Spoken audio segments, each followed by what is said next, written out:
Namaskar, this is Firstpost and you're watching Vantage with me, Palki Sharma.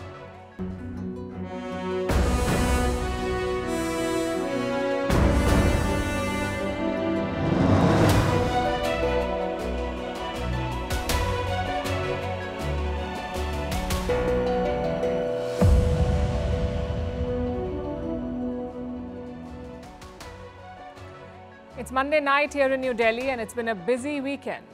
Last week, the Canadian Prime Minister launched a diplomatic offensive against India. Now, India is taking the fight to the finish. New Delhi has launched a widespread crackdown on Khalistanis. Their properties are being seized, and these people are based not just in Canada, but also in the UK, the US and Australia.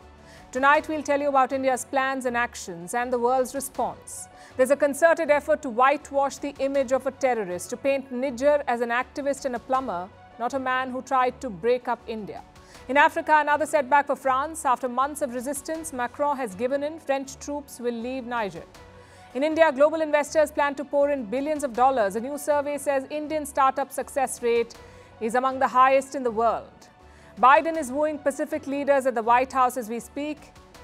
A new twist in the Nagorno-Karabakh conflict, why America is betting big on Vietnam, and a capsule carrying the largest asteroid samples lands on the Earth. We'll tell you what this is about. The headlines first.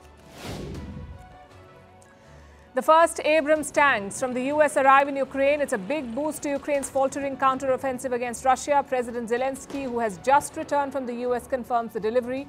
At the start of 2023, Washington had promised to provide 31 such tanks to Kyiv.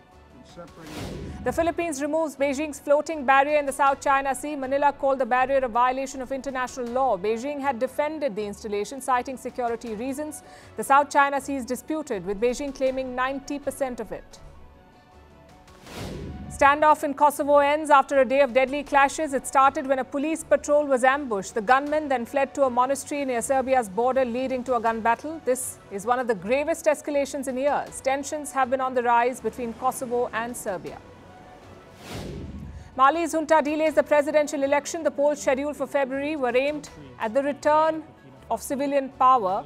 The junta cites technical reasons for the postponement. They're yet to announce new dates. They've ruled Mali since 2020.